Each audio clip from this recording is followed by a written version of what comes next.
사랑하는 시청자 여러분, 평화와 선을 빕니다. 우리는 지금 사순 시기를 살고 있습니다. 우리가 사순 시기에 관한 전례서나 혹은 묵상서들을 읽다 보면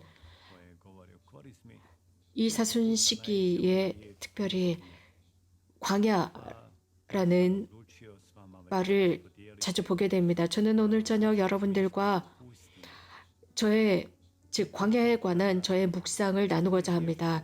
우리가 광야, 사막이라는 말을 듣게 되면 여러분이나 저나 굉장히 어떤 열대의 지방을 생각하게 됩니다. 그리고 가고 싶어집니다. 사막 여행 정도를 하고 싶습니다. 그래서 준비를 잘하고 떠납니다. 많은 시원한 음료수를 준비하고 카메라도 준비하고 또 에어컨이 빵빵 나오는 차 등등을 생각합니다. 이렇게 준비를 잘해서 그 사막에 가서 하루, 이틀, 일주일 정도를 지내고 싶다는 생각을 합니다. 하지만 사막, 광야라는 곳에서 몇 년 동안 그곳에서 필수적인 것조차 없이, 즉 음료와 음식도 없이 그곳에서 살겠다 하는 사람들은 얼마 되지 않을 것입니다.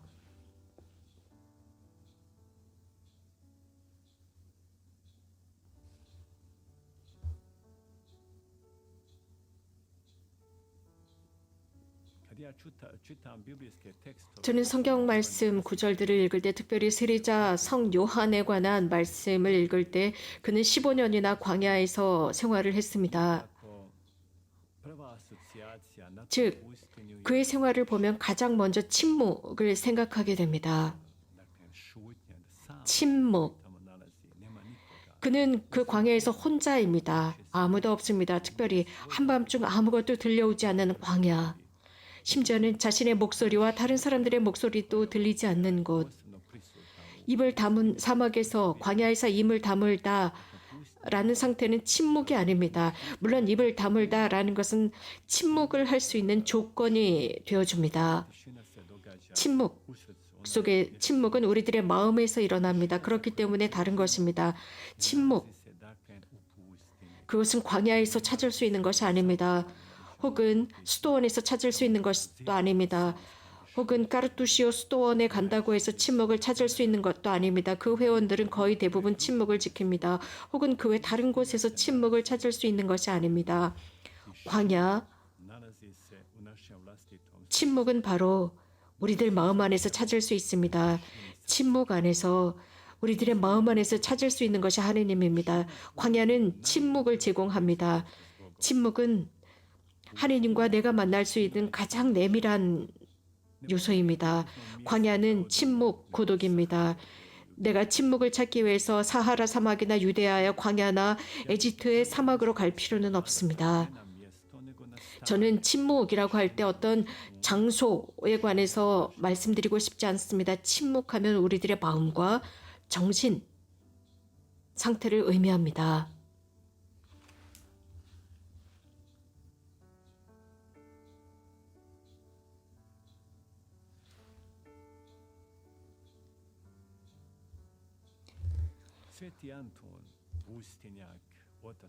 수도원의 창시자인 대성 안토니오는 거의 대부분의 모든 삶을 광야에서 살았습니다.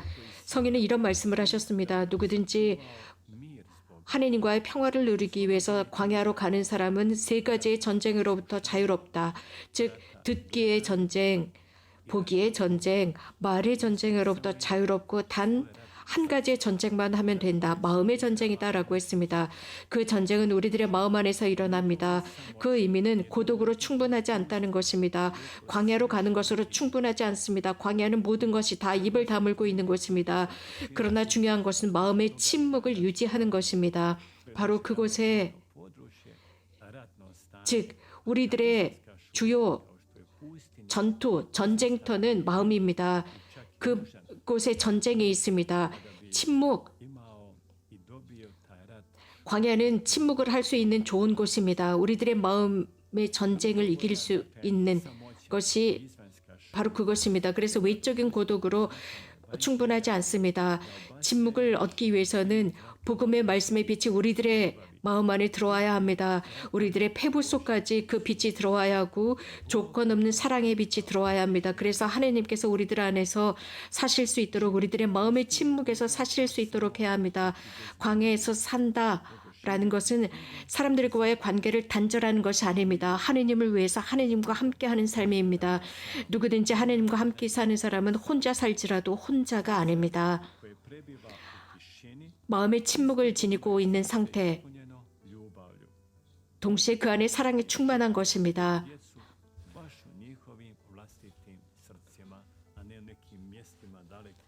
침묵은 우리들의 마음 안에 있습니다. 광야나 바다나 혹은 시장이나 이런 곳이 아닙니다.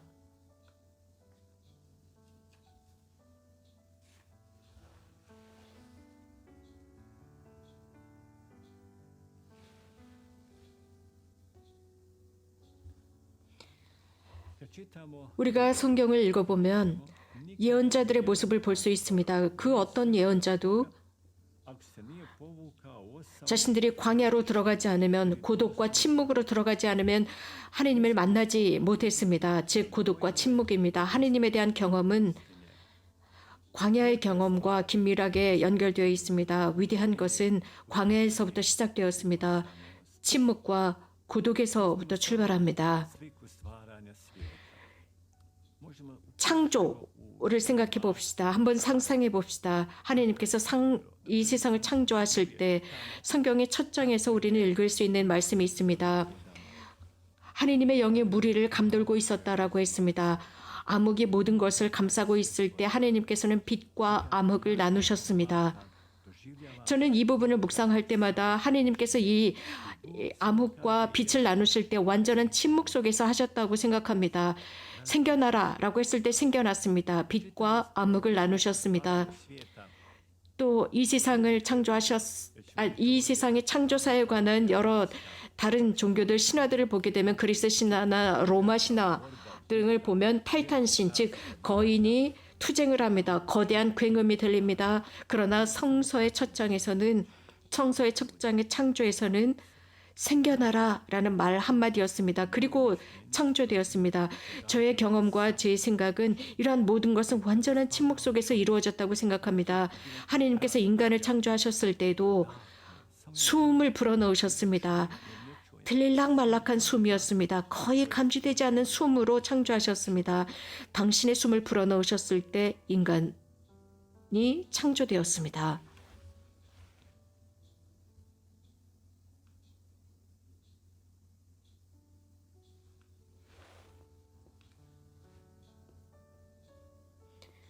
하나님께서는 당신의 아들을 세상에 보내셨을 때에도, 하나님의 아들, 그분께서 태어나셨을 때에도 침묵이 있었습니다. 베들레헴 밖에서 태어나셨습니다. 한밤중 동굴에서 태어나셨습니다. 침묵이 거기에 있었습니다. 침묵은 자정, 한밤중입니다. 완전한 침묵 속에서 하나님의 아들이 탄생하셨습니다. 침묵 속에서 이 세상에 오셨습니다. 얼마 지나지 않아서 천사들이 노래하기 시작했고 목동들이 찾아왔지만 천사들조차도 큰 목소리로 시끄러운 리듬으로 노래하지 않았습니다. 그 음악조차도 침묵으로부터 탄생한 음악이었습니다. 말씀드리고자 하는 것은 하느님은 침묵의 친구시라는 겁니다. 마더들에서는 이런 말씀을 하셨습니다. 나무들도 꽃과 잡초들, 자연들도 침묵에 영감을 준다라고 했습니다. 별과 달과 태양을 보십시오. 완전한 침묵 속에서 움직입니다. 어떤 소음도 없습니다.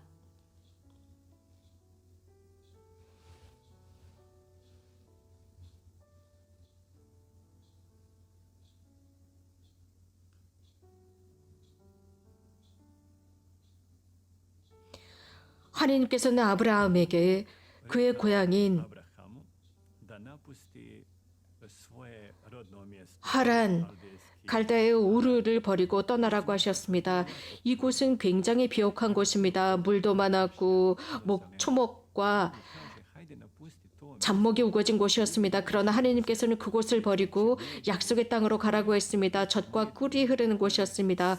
꿀과 젖이 흐른다라는 것은 완전한 땅이었습니다. 아브라함은 하나님의 말씀에 순명하고 약속의 땅으로 떠납니다. 유대아라는 것은 거의 대부분이 광야입니다. 물론 농사를 지을 수 있는 곳도 있지만 거의 대부분이 광야입니다. 아브라함은 하란, 우르를 떠났습니다. 즉, 그 갈대아 지역, 그 비옥한 곳을 떠났습니다. 사실 인간적인 관점으로 보았을 때 그 땅은 굉장히 비옥한 곳이었습니다. 그곳은 꿀과 젖이 흐르는 곳이 바로 그곳이었습니다. 유대아가 아니었습니다. 유대아는 광야였습니다. 그러나 하나님께서 말씀하시고자 한 것은 광야라는 그곳, 꿀과 젖이 흐르는 그곳은 바로 우리가 땀 흘려 노동을 해야 하는 곳입니다. 그래서 모든 것을 하나님께 맡겨야 합니다. 우리들의 힘이 아니라 하나님의 힘이라는 것입니다. 나 혼자서는 안 된다는 것을 느껴야 하는 것입니다. 그래서 침묵 속에서 하나님의 목소리를 들어야 하는 것, 그리고 하나님께 나의 손과 나의 노동과 나의 기도와 나의 모든 것을 그분께 의탁하지 않으면 안 되는 것이 꿀과 젖이 흐르는 곳입니다. 하나님께서는 당신의 백성을 에집트의 노예 생활로부터 해방시키셨을 때 그들을 광야로 이끄셨습니다. 사실 에집트에서 가나안까지는 몇 달이면 금방 갈 수 있는 곳이지만 40년 동안 그들을 이끄셨습니다. 그 백성을 이끄셨습니다. 그래서 어떤 오아시스를 발견했을 때 여기서 40년 동안 살자라고 할 수도 있었지만 그렇지 않았습니다. 광야에 40년 내내 그들은 광야를 지났습니다. 왜냐하면 광야를 통해서 사람은 정화되기 때문입니다. 광야를 통해서 하느님께서 하시는 말씀을 들을 수 있기 때문입니다. 광야를 통해서 침묵을 통해서 그 광야 속에서 하느님께서는 우리에게 당신의 말씀을 건네오시고 그분의 말씀을 훨씬 더 잘 들을 수 있습니다. 훨씬 더 우리는 그 말씀을 잘 감지할 수 있습니다.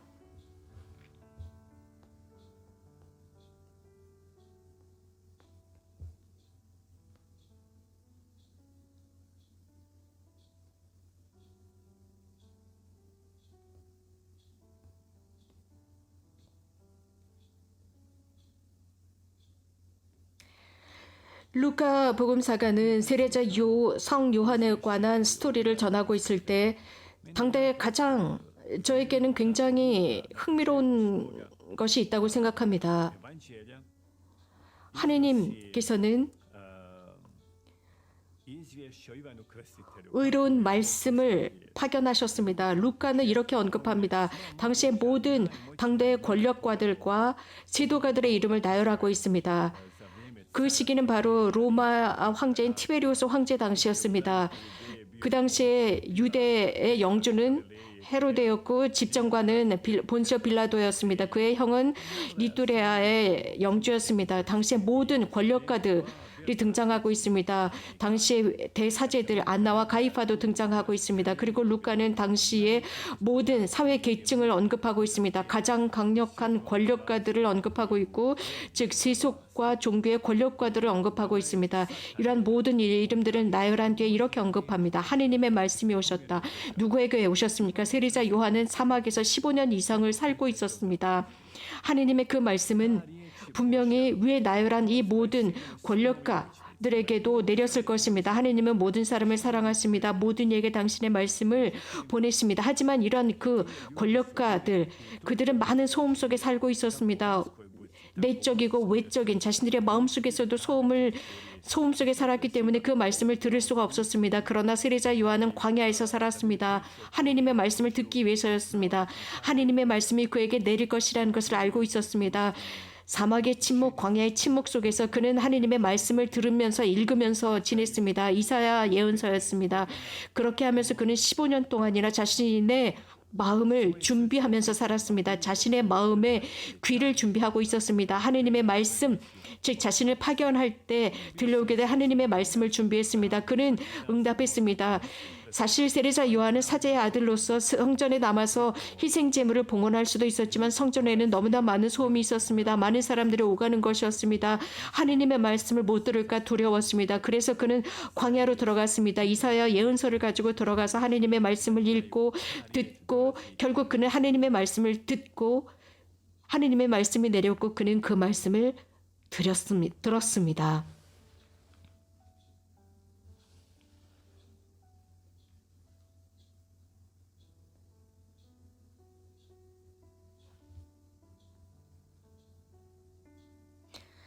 세례자 요한은 15년이나 광야에서 살았지만 단 1년만 공생활을 했습니다. 그리고는 헤로데의 감옥에 갇혀 버리게 됩니다. 만약에 우리가 15년 동안 광야에서 살고 단 1년만 말을 한다면, 즉 15년의 광야의 침묵 속에서 살고 1년만 말을 한다면요. 그가 15년 동안 광야에서 살았을 때 그리고 나서 1년의 공생활, 그의 말은 외침이었다고 했습니다. 이사야 예언자가 전하는 것처럼 그의 음성은 유대아 전 지역과 예루살렘과 전 지역에서 그 목소리를 들었습니다. 그것은 강력한 사막으로부터, 광야로부터 외침으로 들렸습니다. 왜 그랬을까요? 그는 15년 동안 준비했습니다. 하느님의 힘이 그 안에서 자랐습니다. 성령의 힘이 자랐고 성령의 불이 그 안에서 자랐습니다. 그렇기 때문에 그가 말을 할 때 그의 입으로부터는 성령이 흘러나왔습니다. 하느님의 영이 그와 함께 머물렀습니다. 우리가 이렇게 15분 동안 입을 다물고 1분만 말한다면, 혹은 15시간 동안 입을 다물고 1시간 동안 말을 한다면 우리들의 말은 힘이 있을 것입니다. 강력할 것입니다. 침묵입니다. 하느님과의 친구이기 때문입니다. 우리들의 귀, 그러니까 그분의 말씀에 귀를 기울이고 있기 때문입니다.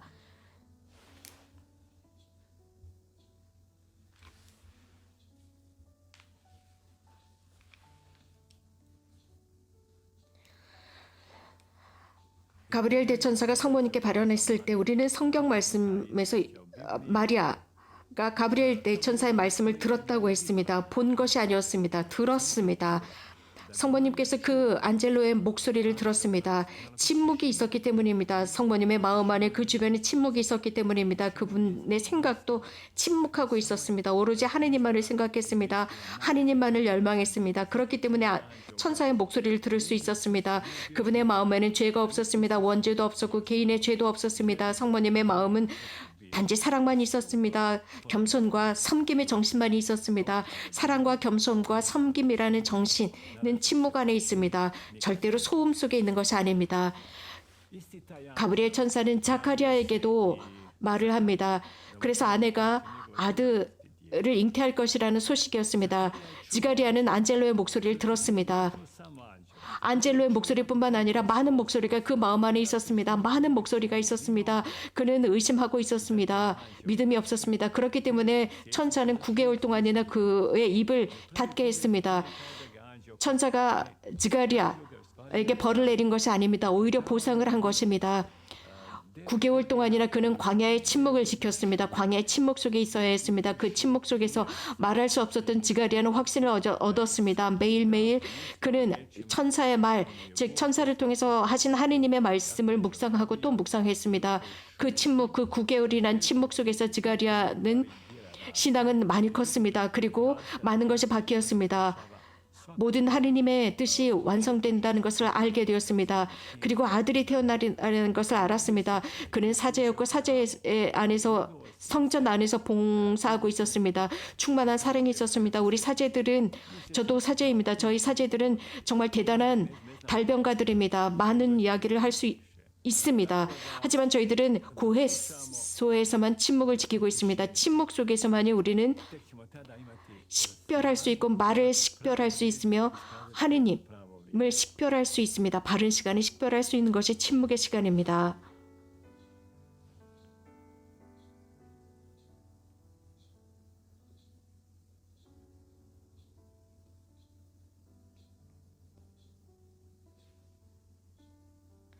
성모님의 정배인 성 요셉을 봅시다.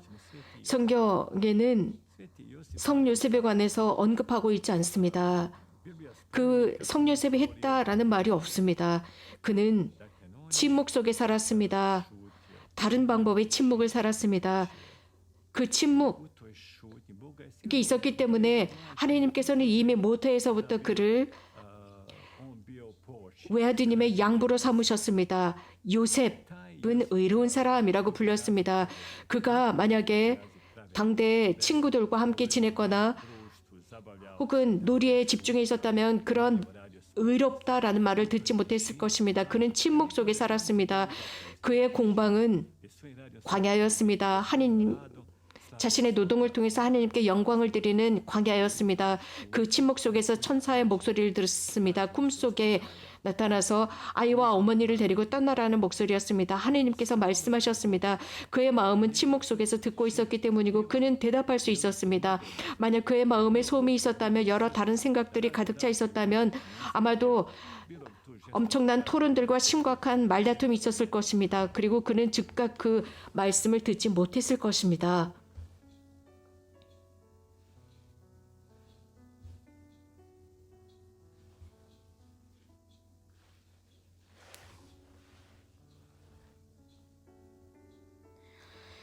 예수님께서는 빌라도의 법정에서 혹은 십자가의 길에서 거의 대부분 침묵을 지키셨습니다.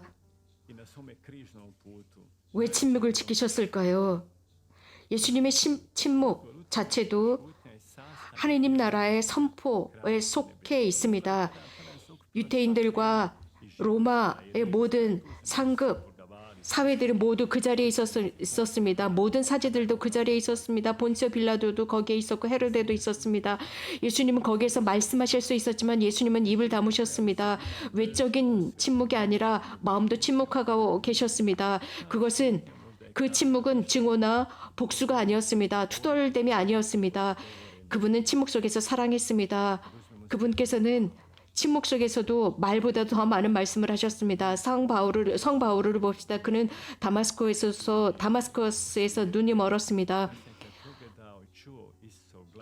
예수님께서 그에게 당신의 말씀을 선포하는 사람이 될 것이다라고 했을 때 그는 광야로 들어갔습니다. 그는 아랍 광야에서 3년을 지냈습니다. 한동안 다마스커스 타르수스로 돌아와서 한동안 그는 10년 동안이나 침묵을 지켰습니다. 그리고 들었습니다. 하나님께서 자신에게 무엇을 원하는지 침묵 속에 들었습니다. 주님, 저에게 무엇을 원하십니까? 그 침묵, 그 광야 뒤에 바울은 입을 열어 말하기 시작했습니다. 그처럼 그렇게 강력하게 말한 사람은 아무도 없었습니다. 교회 안에서 그처럼 강력하게 가르치는 사람은 없었습니다. 그래서 소아시아와 로마 전 지역까지 그는 교회를 세우고 강렬한 선교사 생활을 할 수 있었습니다.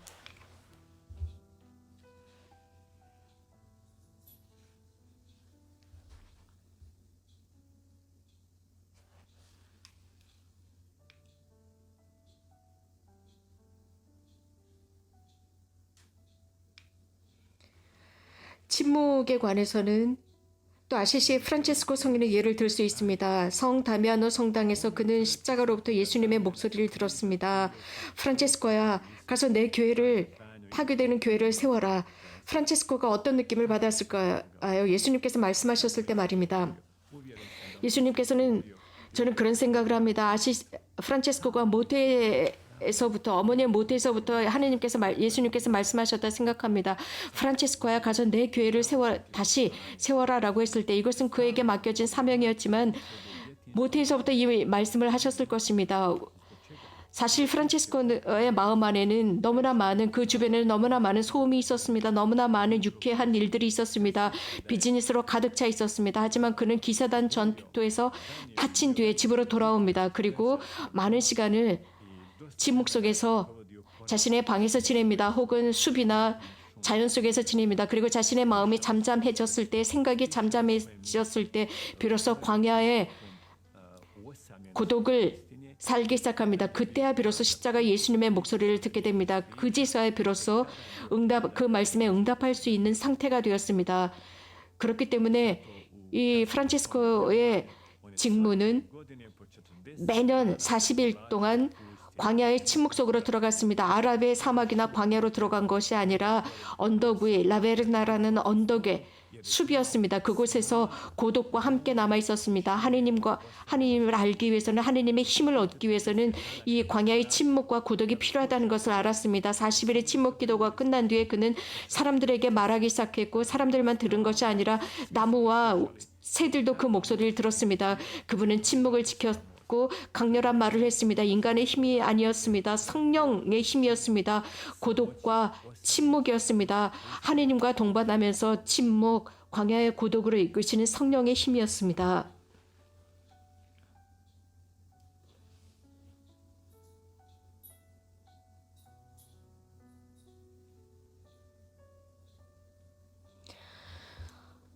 그렇기 때문에 광야, 고독, 침묵은 우리 자신 안으로 들어가서 우리 안에 계신 그분을 만나는 필수적인 요소입니다. 하느님을 만나기 위한 중요한 포인트는 바로 우리 안에 있습니다. 우리들 안에는, 우리들의 정신과 우리들의 마음 안에는 방이 있습니다. 참 기도는 하느님과의 만남입니다. 우리들의 마음 안에는, 즉 침묵 안에서 하느님을 만날 수 있는 곳이 우리들의 마음인데, 그 안에는 여러 방이 있습니다. 예수님께서는 너희들의 골방 안으로 들어가라, 즉 침묵과 고독입니다. 하지만 우리들의 마음 안에는 여러 다양한 방이 있습니다. 디스코방, 쇼핑방, 쾌락의 방, 불안의 방 등등. 하지만 침묵의 방도 있습니다. 바로 그 방에 주님께서 생활하고 계십니다. 우리는 이러한 침묵의 방, 가장 깊이 있는 침묵의 방으로 들어가기 위해서는 많은 방들을 거쳐야 합니다. 우리는 그 방에 도달해야 합니다. 바로 그 방, 그 침묵의 방에서 주님께서 우리들을 기다리고 계십니다.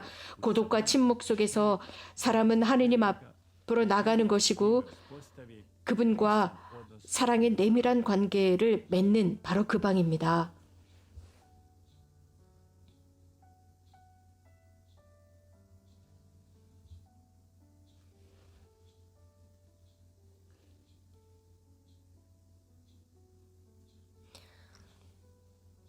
하느님의 신비의 내밀한 깊고 깊은 것은 말로 들어가는 것이 아닙니다. 침묵으로 들어갈 수 있는 곳입니다. 마음의 침묵입니다. 우리는 우리 자신 안으로 들어가서 우리들 안에서 내면의 공간을 만들어서 하느님의 현존의 그 자리를 들어야 합니다. 하느님께서는 참으로 우리들의 마음을 듣고 계십니다. 우리들의 말을 듣는 것이 아닙니다. 누군가는 나는 달변가는 웅변가도 아니다라고 생각합니다. 하느님께서는 웅변가고 달변가, 그것이 중요한 것이 아닙니다. 하느님은 우리들의 마음을 듣고 계십니다. 모세는 이런 말을 했습니다. 저는 말솜씨가 없는데 제가 어떻게 말을 할 수 있겠습니까?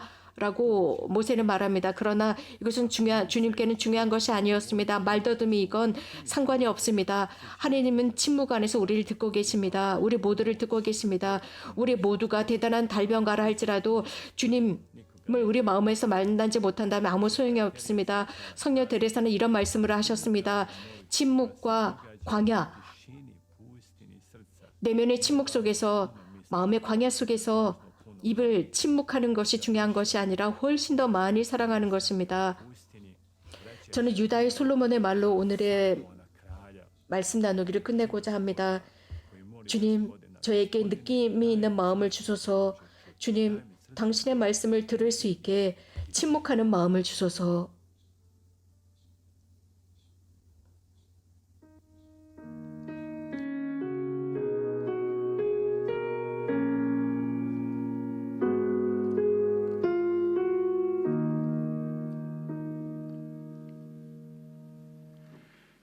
Cum facis elemosina, nesiat sinistra tua, quid faciat dextera tua. Beatus qui intelligit super genem et pauperem, in die mala liberabit eum Dominus. Dominus conservet eum, et vivificet eum.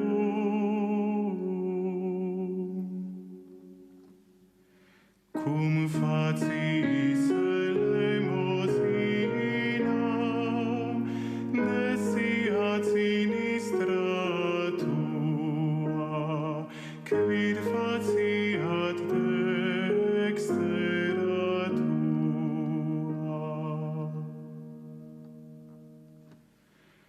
Dominus beatum faciat eum in terra, et non tradat eum in animam inimicorum eius. Dominus opem ferat illi super lectum doloris eius. sum stratum eius versast in infirmitate eius.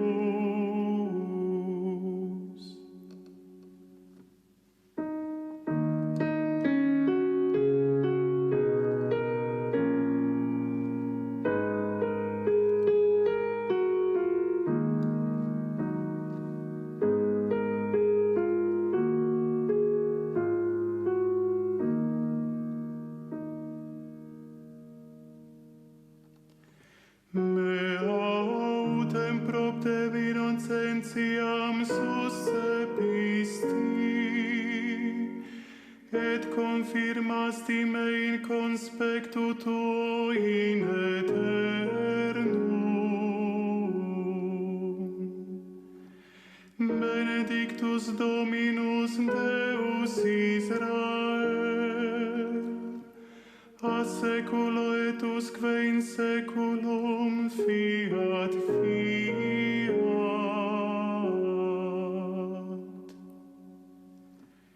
Cum faciis elemosinam nesiat sinistra tua, quid faciis